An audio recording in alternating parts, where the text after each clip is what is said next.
ලංකා සතොස්ස ආයතනය මගින් සිය පාරිභෝගික ජනතාවට සහන සැලසීමේ අරමුණින් අත්‍යවශ්‍ය පාරිභෝගික භාණ්ඩ කිහිපයක මිල පහළ දැමීමට තීරණය කර තිබේ.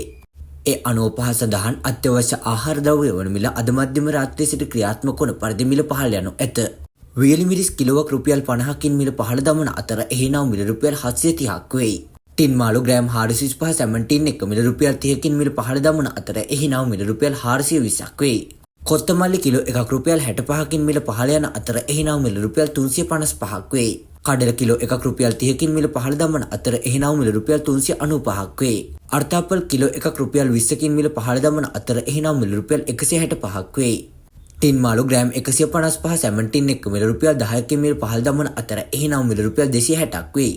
සුදු සීනි කිලෝ එකක් රුපියල් 4කින් මිල පහළ දමන අතර එහි නම් මිල රුපියල් 228ක් වෙයි. ඒ අනුව ඉහත සඳහන් අත්‍යවශ්‍ය ආහාර ද්‍රව්‍ය වල මිල අද දිනේ සිට ක්‍රියාත්මක වන පරිදි මිල පහළ යන අතර දිවයින පුරා පිහිටි ලංකා සත්ස ආයතන මගින් මෙම මිල ගණන් යටතේ මිලදී ගත හැක.